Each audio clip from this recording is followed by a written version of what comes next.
We're recording. Hello, BookTube. It's Ros here from Scally About the Books. And it's Tilly from Tilly's Shelf. And it's lovely to see you on this here in Sussex, sunny afternoon. Tilly's a little further afield, but won't say where, I think.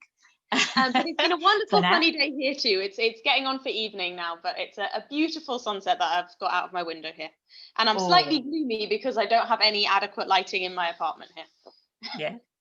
And we've got together today to record a discussing drama video. And this time we're talking about Henrik Ibsen's A Doll's House. Yeah.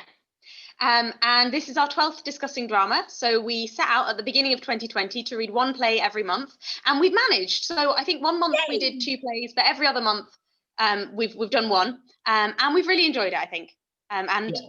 For me, I want to keep going into 2021 and keep reading more plays. It's been a different reading experience because reading plays is not something that I normally do. So yeah, I'm very keen to carry on, and it's kind of like a niche watching thing. Not a lot of people want to watch it, but we enjoy thinking about it, and I think for the few people that are interested in drama, it's a nice thing. So and I think it's added a new string to my reading bow. Like I never would normally have read so many plays, but the plays that we have read have been so varied and so interesting, and sometimes so linked to other things that have been going on or that we've been reading, that it's added a new dimension to the reading year. Yeah, and they've varied from ancient Greek drama all the way through to like really contemporary 21st century stuff. So that which is something we'd like to continue next year, and we'd welcome any suggestions of things that we might like to talk about. And we'll try and fit it a bit to things that are going on BookTube, like Victober or ShapeTube or whatever. So we'll do that again too. Well, shall we talk about? Sorry. The Doll's House. So why, you were saying we tried to fit things to what's going on. So why have we picked The Doll's House for our play for December? Well, it's because it is a Christmas play, or it's a play set at Christmas, isn't it? It's not really all Christmas carols and, sparkling bright, shiny lights, but it is a Christmas play. And it is very explicitly set at Christmas. It takes place on Christmas Eve, Christmas Day, and Boxing Day. Like each act is. Yeah, and it's difficult to imagine a different time of year that would accommodate kind of the intensity and the drama of this very small family scene. That it packs in well to those 3 days, and those 3 days having the festive season kind of going on around the outside of the events of the play really helps to increase the tension, I think. Yeah, and adds a kind of added poignancy to the relationships. Yeah. And it's also a classic, families falling out around Christmas time, or things changing around Christmas time. It's probably something that people can relate to as well. Yeah. Yes. Well, I hope no one watching this today can relate to that too closely. Yeah. Hope people have we're happy families. No dramatic family arguments. No. Do you want to say a little bit about what the play's about then, Ros? Absolutely. So Ibsen wrote it in 1879 and was inspired by the experience of a friend of his, a woman that he knows. And Steve's walking into the room. What are you doing? We're just recording. I'm sorry. It's usually the cat. Instead it's a person. We'll just let that pass. So keep going, Ros. Ibsen, Norwegian playwright, wrote about contemporary social issues, and this is seen, A Doll's House is seen as a kind of a feminist play, or a play that looks at the condition of women and wives in the 19th century. Yeah, so yeah, quite explicitly. And indeed, apparently Ibsen was almost surprised by how it was received, you know, that people saw it as so kind of like out there in terms of its sort of social and moral content.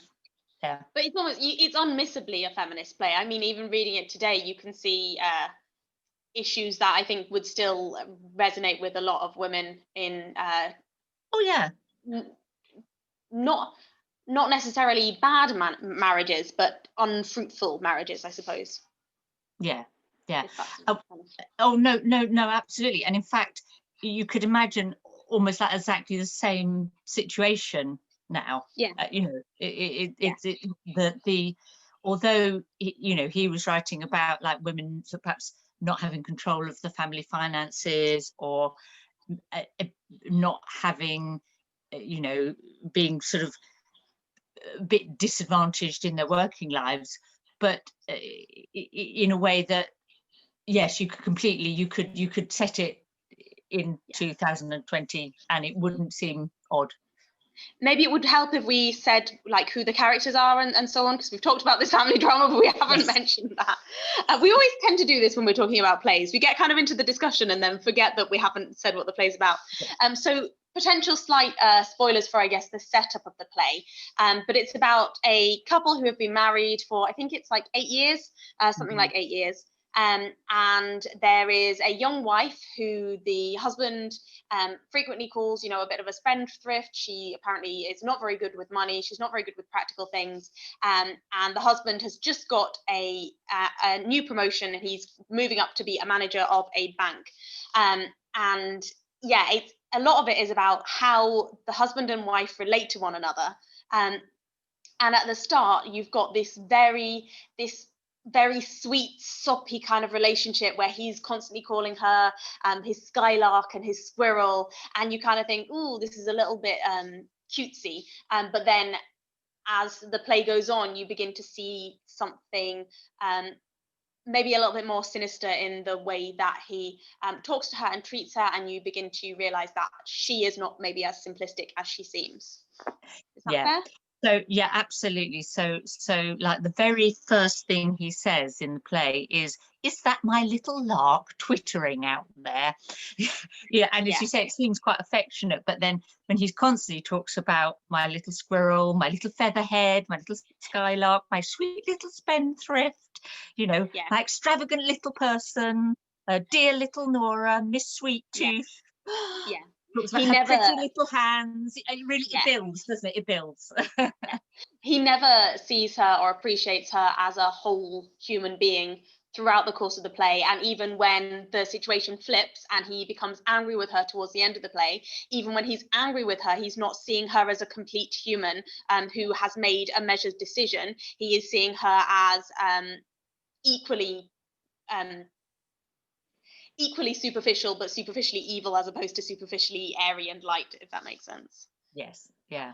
And you know, and this is where the doll's house of the title comes from, because basically he makes her into a pretty dolly that he lives in this house that he kind of wants to belittle, and that he wants to he likes her to look nice. Yes. But he wants, it's all like he just wants her to dance for him, as it were. He has all of these little rules for her, like she's not allowed to eat any macaroons. So you get, even in the first scene, you get this moment where she's kind of eating macaroons secretly, or like saying, oh, it's not, you know, I didn't buy them, my friend bought them as a gift for me, like trying to make excuses for the fact that she's eating like a small sweet, which, you know, it shouldn't be something that she has to excuse. Or like he counts out the housekeeping money to her, and she, you know, she has to be really grateful for the amount that he's given him. Or like he tells her what to dress up as for the fancy dress ball. Like he has all of these little aspects that he is keeping control of, because he doesn't see her as somebody who's able to make her own decisions about what she eats and what she spends and what she wears. And she in the it's like the play is almost her coming to realize that he is being controlling and belittling of her. And so at one point she says, oh, Torvald is so absurdly fond of me that he wants me absolutely to himself. And that's like, now when we understand sort of, we've got sort of more sort of theory about sort of controlling relationships, I suppose, you know, that rings like big alarm red bells. flag. Yeah. Yeah. Yeah, and that he cut her off from her friends.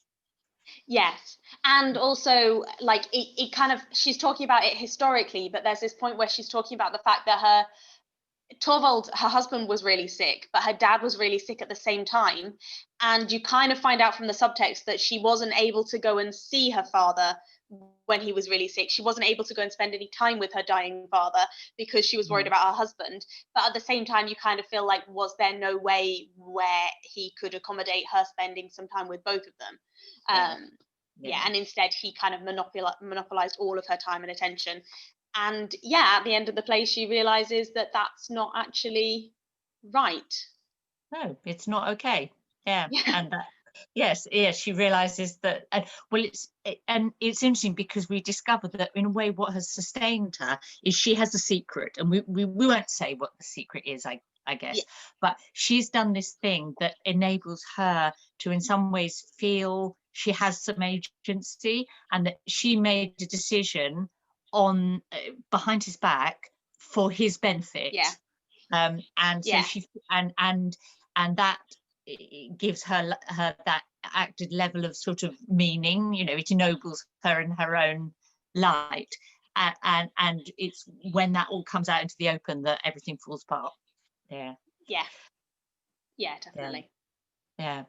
It's I think one of the real strengths of it as a play, I mean, it's got a number of strengths, hasn't it? One of the real strengths is the intensity, because everything happens in one room. It happens over these 3 days of Christmas. There's very small cast.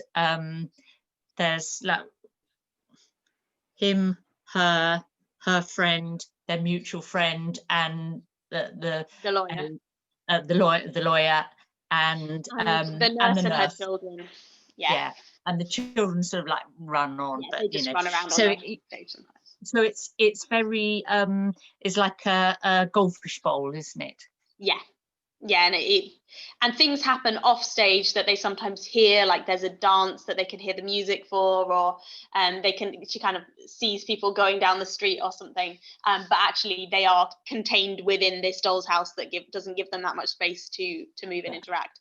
And then it's about how Christmas fits into that, like when the Christmas tree gets brought in and put in the center of the room and it gets covered in beautiful sparkly ornaments and stuff, and then like the next day the candles are all burnt down and it's pushed into a corner, and like the glittery exterior has deteriorated. Were you seeing a kind of a symbolism there? Was I seeing a symbolism there? Just maybe. Just maybe, yeah. And the fact that she actually has to dress up as a dancer. There's a few things where the images make the whole thing very explicit, I suppose. That she has to perform. I thought the dialogue, which obviously you rely on in a play, is good.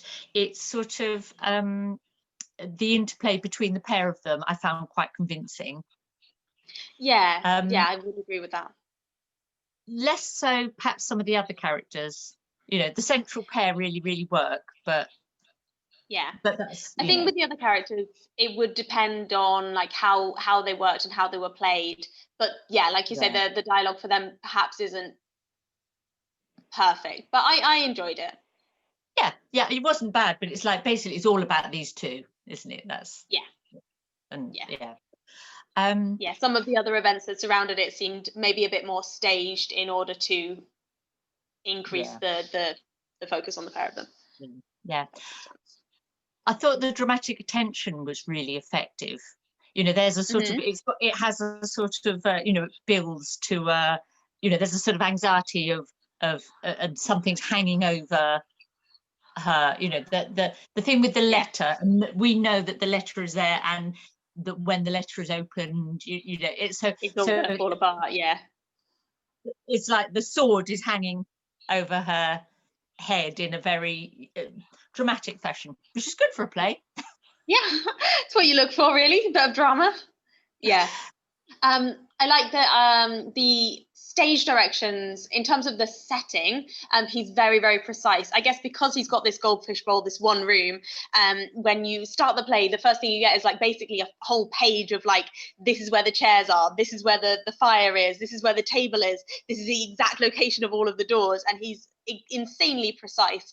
And you've got to think there's not going to be many theatres that are able to accommodate exactly every single thing that he says, but it enables you as a reader of the play, as opposed to as a viewer of the play, to get this really clear vision of what he wanted there to be on the stage and how he wanted those characters to interact with things. Yeah.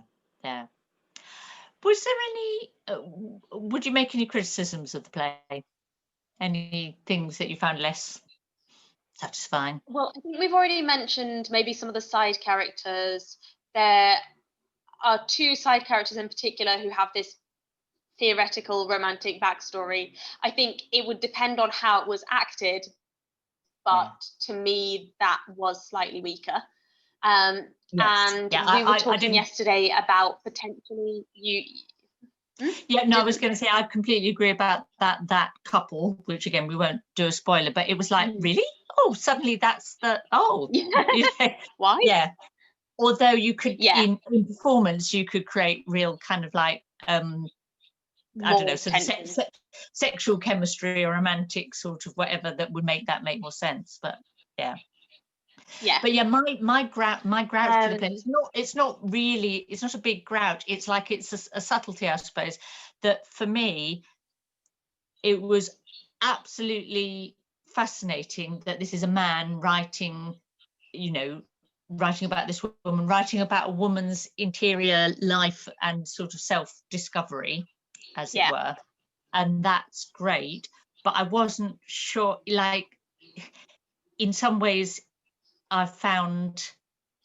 didn't find it unbelievable, because it's an absolutely situation that you actually see people who have relationships like that, you know what I mean? And so it's very real. But I wasn't sure he I thought he did a really good job as a man trying to get into her soul, but it wasn't 100% successful. But a good performance would pull it out.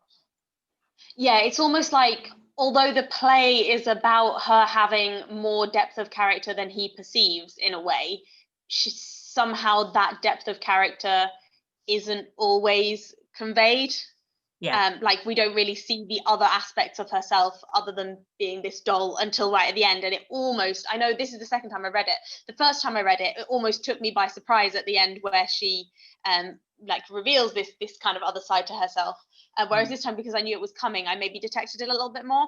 I think, like you say, it's about how the woman who acts Nora pulls it off. Yeah, which and I've seen it done really, where they've completely pulled it off. The other thing that I kind of had a problem with, she makes a choice at the end, and she doesn't really take her children into account in making that choice. And there's an alternate ending that he had to write, Ibsen had to write for the German audience when it first came out, that sort of changes that. And I thought a real life woman, I couldn't quite believe that she wouldn't agonize a bit more. So I think actually I would argue that at that point she had already considered other scenarios where her children would not have her as a mother, because there's other things that she considers doing when she knows that this letter is hanging over herself that would also end in them not having a mother. And there is a scene where she talks about the fact that her own mother died when she was quite young, and her nurse brought her up and was the best possible mother to her, and she is leaving her children in the care of this nurse who she sees as the best possible mother. So actually you can see that she has weighed it up and decided that it's even without her, the children will be well looked after. Yes, maybe she should, maybe more agonizing should occur, if that makes sense. But on the other hand, I think it's, for the scope of the play, I think it's kind of adequately conveyed. Yeah. Well, I'll yes, it emotionally didn't quite make sense for me, but I can see, yes, he's sort of addressed it, but yeah. Maybe so not. we've talked longer than we meant to, so we probably should. I think, you know, there's a reason why it's one of Ibsen's best known plays that is still very frequently performed, and that's because it's a bloody good play that still speaks to us now, and you know, what more can you ask, really? So yeah, I was really pleased we read it. Yeah, I'm glad we read it too. Yeah, I'm very glad to have read it again, and yeah, I'm looking forward to the next play in January 2021. Yeah, what will it be? We don't yet know. Yeah. All right. And happy post-Christmas, nearly New Year to you and anyone watching. All right, take care. Bye. Bye.